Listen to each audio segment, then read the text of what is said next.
ഒരു ദുരന്തത്തിന്റെ ബാക്കി പത്രമാണ് ഈ കാണുന്നത്. നമുക്ക് ദൃശ്യങ്ങൾ കാണാം. ഇതിപ്പോൾ ചിന്നസ്വാമി സ്റ്റേഡിയത്തിന്റെ 21-ാം നമ്പർ ഗേറ്റാണ്.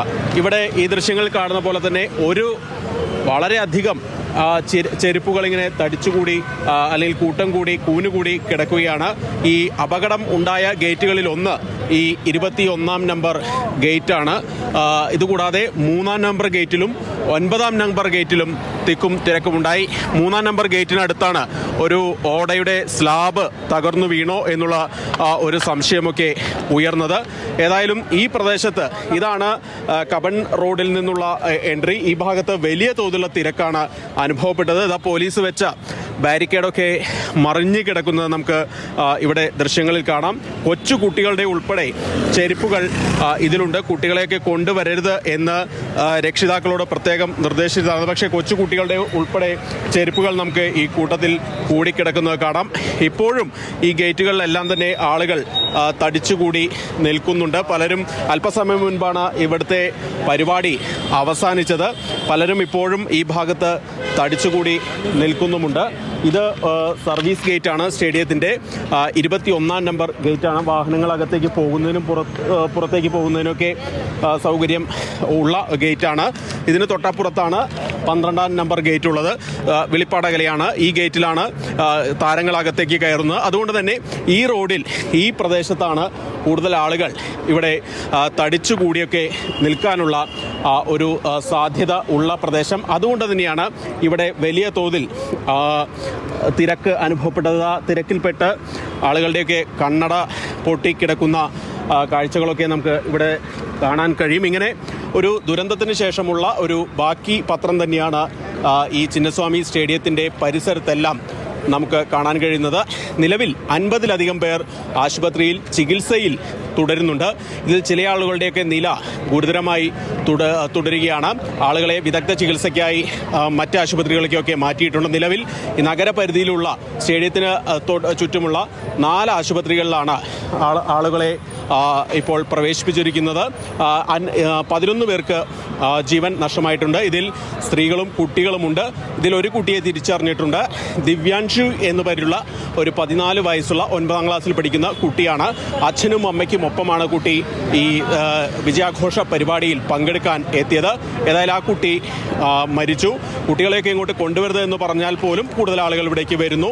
മറ്റൊരു പ്രധാനപ്പെട്ട കാര്യം, ഈ വിധാൻ സൗദയിൽ പരിപാടി, വിജയാഘോഷ പരിപാടി, സർക്കാരിൻ്റെ ഔദ്യോഗിക പരിപാടി നടക്കുന്നതിനിടയിലാണ് ഇവിടെ അപകടം ഉണ്ടാകുന്നത്. ഏതായാലും അതിനുശേഷമാണ് വിക്ടറി പരേഡ് എന്ന പേരിൽ വിജയാഘോഷ റാലി വിധാൻ സൗദയിൽ നിന്ന് ഈ കാണുന്ന വഴിയിലൂടെ ചിന്നസ്വാമി സ്റ്റേഡിയത്തിനകത്തേക്ക് വെച്ചിരുന്നത്. ഏതായാലും ആ വിക്ടറി റാലി കൂടി ഉണ്ടായിരുന്നെങ്കിൽ ഒരുപക്ഷെ കാര്യങ്ങൾ കൂടുതൽ കൈവിട്ടു പോയേനെ. അതുകൊണ്ട് തന്നെയാണ് രാവിലെ ഈ വിജയാഘോഷ റാലിക്ക് പോലീസ് അനുമതി നിഷേധിച്ചത്. പിന്നീട് വലിയ സമ്മർദ്ദങ്ങൾക്കൊടുവിലാണ് ഈ KCAയുടെയും RCB മാനേജ്മെന്റിന്റെയും ഭാഗത്തു നിന്നുള്ള വലിയ സമ്മർദ്ദങ്ങൾക്കൊടുവിലാണ് റാലിക്ക് അനുമതി നൽകിയത്. നിലവിൽ സ്റ്റേഡിയത്തിൻ്റെ ഈ ഭാഗത്തൊക്കെ ആളുകൾ ഇപ്പോഴും കൂടി നിൽക്കുന്നു. പരമാവധി ആളുകളെ ഇവിടെ നിന്നെല്ലാം പിരിച്ചുവിടാനുള്ള നടപടികളൊക്കെ പോലീസ് ചെയ്തിട്ടുണ്ട്. ഏതായാലും ഇപ്പോൾ ഏതാണ്ട് തിരക്ക് നിയന്ത്രണ വിധേയമായിട്ടുണ്ട്. ഇതിന് തൊട്ടപ്പുറത്താണ് കബൺ പാർക്ക് മെട്രോ സ്റ്റേഷൻ. ആ മെട്രോ സ്റ്റേഷനും MG റോഡ് സ്റ്റേഷനും വിധാൻ സൗദ മെട്രോ സ്റ്റേഷനും ഏറെ നേരം അടച്ചിടുന്ന ഒരു സ്ഥിതിയൊക്കെ ഉണ്ടായി. നിലവിലേതായാലും ആളുകളെ വരി നിർത്തിയാണ് മെട്രോയിൽ കയറാൻ വേണ്ടി അനുവദിക്കുന്നത്. അപകടം വലിയ ദുരന്തം തന്നെയാണ് ഉണ്ടായത്. പ്രത്യേകിച്ച് ഈ IPL ഫൈനൽ കഴിഞ്ഞതിന് തൊട്ടടുത്ത ദിവസമാണ്. അതായത് യാതൊരു മുന്നൊരുക്കവും നടത്താനുള്ള സംവിധാനം അല്ലെങ്കിൽ സൗകര്യം, സാവകാശം സർക്കാരിനോ പോലീസിനോ കിട്ടിയിട്ടില്ലെന്ന കാര്യത്തിൽ യാതൊരു തർക്കവുമില്ല. RCBയും KCAയുമാണ് ഇതിന്റെ പ്രധാന സംഘാടകർ. BCCI ഇതിനോടകം തന്നെ ഇത് സംബന്ധിച്ച് യാതൊരു ഉത്തരവാദിത്വമില്ല എന്ന് പറഞ്ഞ് കൈയൊഴിഞ്ഞു കഴിഞ്ഞു. അപകടം നടന്ന ചിന്നസ്വാമി സ്റ്റേഡിയത്തിന്റെ 6-ാം നമ്പർ ഗേറ്റാണിത്. 6A gate. അതായത് തൊട്ടുമുമ്പ് 21-ാം നമ്പർ ഗേറ്റ്, അതുപോലെ തന്നെ 6A 9-ാം നമ്പർ ഗേറ്റ്. ഇതിൽ തന്നെ നമുക്ക് ദൃശ്യങ്ങൾ കാണാം. ഇതിനകത്ത് ചെരുപ്പുകൾ കൂനുകൂടി അവിടെ ഇവിടെയും ചിന്നിച്ചിതറിയൊക്കെ കിടക്കുന്നുണ്ട്. ചില ദൃക്സാക്ഷികളുടെ പ്രതികരണങ്ങൾ അല്പസമയം മുമ്പൊക്കെ വന്നു. അതായത് ഗേറ്റ് പെട്ടെന്ന് തുറന്നതാണ് ഇവിടെ ഈ ഗേറ്റിൽ ദുരന്തമുണ്ടാവാനുള്ള കാരണം എന്നുള്ള ഒരു പ്രതികരണങ്ങളൊക്കെ വന്നിരുന്നു. 21-ാം നമ്പർ ഗേറ്റിൽ കണ്ട പോലെ തന്നെ ഭീതിതം തന്നെയാണ് ഇവിടുത്തെയും കാഴ്ചകൾ. പോലീസിൻ്റെ ബാരിക്കേഡുകൾ ഇവിടെ തകർന്നു കിടക്കുന്നുണ്ട്. ഈ വഴിയരികിൽ ഫുട്പാത്തിൽ മുഴുവൻ ചെരുപ്പുകൾ ചിതറിക്കിടക്കുകയാണ്. ആരുടെയൊക്കെയാണ് ഈ ചെരുപ്പുകൾ, അല്ലെങ്കിൽ എത്രത്തോളം നമ്മൾ ഈ 2-3 ഗേറ്റിൽ പോയപ്പോൾ പോലും ഇത്രയധികം ആളുകൾ അപകടത്തിൽപ്പെട്ടിട്ടുണ്ട് എന്നതിൻ്റെ ഒരു ദൃക്സാക്ഷ്യമാണ് ഈ കൂനുകൂടി ഇങ്ങനെ കിടക്കുന്ന ഈ ചെരുപ്പുകളെല്ലാം. അതുകൊണ്ട് തന്നെ വലിയ തോതിലുള്ള ഒരു ദുരന്തം തന്നെയാണ് ഉണ്ടായിരിക്കുന്ന കാര്യത്തിൽ സംശയമില്ല. 3 ഗേറ്റുകളിലാണ് നിലവിൽ ലഭിക്കുന്ന വിവരം അനുസരിച്ച് 3 ഗേറ്റുകളിലാണ് അപകടം അല്ലെങ്കിൽ ഈ തിക്കും തിരക്കും ഉണ്ടായത്. 11 പേർക്ക് ജീവൻ നഷ്ടമാവുകയും ചെയ്തു, 50ഓളം പേർക്ക് പരിക്കേൽക്കുകയും ചെയ്തു. ഇവരെല്ലാം തന്നെ വൈദേഹി ആശുപത്രി, ലേഡി കഴ്സൺ ആശുപത്രി, ബൗറിംഗ് ആശുപത്രി ഇവിടങ്ങളിലൊക്കെ പ്രവേശിപ്പിച്ചിരിക്കുകയാണ്. ഇതിൽ ഒരു ഗേറ്റിൽ ഓടയുടെ സ്ലാബ് തകർന്നതാണ് അപകടത്തിന് കാരണം എന്നുള്ള ഒരു വിവരങ്ങൾ കൂടി പുറത്തു വരുന്നുണ്ട്. ഇവിടെയൊക്കെ ബാരിക്കേഡുകളൊക്കെ മാറ്റി വെച്ചിട്ടുണ്ട്. ഒരു ദുരന്ത ബാക്കി എന്നൊക്കെ നമ്മൾ പറയും പോലെ തന്നെയാണ് ഈ പ്രദേശങ്ങളിലെയൊക്കെ ദൃശ്യങ്ങൾ കാണുമ്പോൾ നമുക്ക് മനസ്സിലാകുന്നത്. ഏതാണ്ട് 5000-ഓളം പോലീസുകാർ ഇവിടെ ഉണ്ടായിരുന്നു എന്നാണ് ഔദ്യോഗികമായി ഉപമുഖ്യമന്ത്രി തന്നെ പറയുന്നത്. പക്ഷേ അതിലും അധികം ആളുകൾ ഇവിടേക്ക് ഒഴുകിയെത്തിയതാണ് അപകടത്തിന് കാരണം ആയത്. നിലവിലേതായാലും ഈ പ്രദേശങ്ങളിൽ നിന്നൊക്കെ ആളുകളെ ഒഴിപ്പിച്ചു കഴിഞ്ഞു. ആളുകളെല്ലാം തന്നെ ഇവിടുന്ന് മടങ്ങിക്കഴിഞ്ഞു. ഒരു വലിയ ആഘോഷത്തിന്, സന്തോഷം നിറഞ്ഞ മനസ്സുകളുമായി വന്ന ആളുകളാണ് ഇങ്ങനെ അപകടത്തിൽ പെട്ടത്.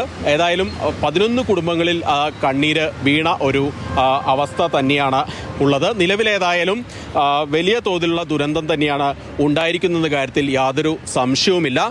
11 ജീവനുകൾ പൊലിഞ്ഞിരിക്കുന്നു, 50ഓളം ആളുകൾക്ക് പരിക്കേറ്റിരിക്കുന്നു. ഇവരെല്ലാം തന്നെ ചികിത്സയിൽ കഴിയുകയാണ്. പ്രതിപക്ഷം ഇതിൽ ജുഡീഷ്യൽ അന്വേഷണം വേണം എന്ന് ഇതിനോടകം ആവശ്യപ്പെട്ട് കഴിഞ്ഞിട്ടുണ്ട്. അതോടൊപ്പം തന്നെ സർക്കാർ ഈ സംഭവത്തെ ഗൗരവമായിട്ട് തന്നെ കാണുന്നത്. സർക്കാർ ഇതിനെ ഈ വിഷയത്തിൽ കുറ്റസമ്മതം, അതായത് വീഴ്ച പറ്റിയെന്ന് സർക്കാർ തന്നെ സമ്മതിച്ചിട്ടുമുണ്ട്. നിലവിലേതായാലും സ്ഥിതിഗതികൾ നിയന്ത്രണ വിധേയമായിട്ടുണ്ട്. ഒരു ജുഡീഷ്യൽ അന്വേഷണം വേണം എന്നുള്ളൊരു ആവശ്യമാണ് നിലവിൽ പ്രതിപക്ഷമൊക്കെ ഉന്നയിക്കുന്നത്. മരിച്ചവരിൽ 4 സ്ത്രീകളും 1 കുട്ടിയും ഉൾപ്പെടുന്നു എന്നുള്ള വിവരങ്ങൾ കൂടി പുതിയതായിട്ട് ഇപ്പോൾ പുറത്തു വരുന്നുണ്ട്. ഏതായാലും 11 ജീവനുകളാണ് പൊലിഞ്ഞത്, 11 കുടുംബങ്ങളിലാണ് കണ്ണീര് വീണിരിക്കുന്നത്. പ്രധാനമന്ത്രി ഉൾപ്പെടെയുള്ള ആളുകൾ അനുശോചനം അറിയിച്ചിട്ടുണ്ട്. ഏതായാലും ഇതിൽ RCBക്കെതിരെ വലിയ വിമർശനമാണ് പ്രധാനമായിട്ടും ഉയരുന്നത്.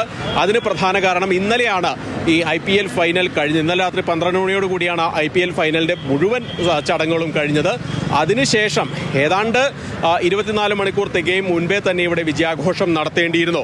അത് ആരുടെ നിർബന്ധ ബുദ്ധിയാണ് തുടങ്ങിയ ചോദ്യങ്ങൾ ഉയരുന്നുണ്ട്. പോലീസിന് കൃത്യമായി സംവിധാനങ്ങൾ ഒരുക്കാനുള്ള സമയം ലഭിച്ചില്ല എന്നുള്ളത് യാഥാർത്ഥ്യമാണ്. പോലീസിനെ സംബന്ധിച്ചിടത്തോളം 5000 പോലീസ് ഇവിടെ ഉണ്ടായിരുന്നു, പക്ഷെ അവർക്ക് സംവിധാനങ്ങൾ ഒരുക്കാനുള്ള സമയം ലഭിച്ചിട്ട് കാണില്ല. അതിനാലാണ് ഇന്ന് ഈ റാലി നടത്താനാവില്ല, വിജയാഘോഷ റാലി നടത്താനാവില്ല എന്നുള്ള നിലപാട് ബംഗളൂരു പോലീസ് എടുത്തത്. പക്ഷേ എന്നിട്ട് പോലും വലിയ സമ്മർദ്ദങ്ങൾ ചെലുത്തി ഈ വിജയാഘോഷ റാലി നടത്താനുള്ള ശ്രമങ്ങൾ RCBയുടെയും KCAയുടെയും ഭാഗത്തു നിന്നുണ്ടായി എന്നുള്ളത് നമ്മൾ എടുത്തു പറയേണ്ട ഒരു കാര്യം തന്നെയാണ്. ആ വിജയാഘോഷ റാലി കൂടി നടന്നിരുന്നെങ്കിൽ ഒരുപക്ഷെ ഇതിലും അപ്പുറമായതിനെ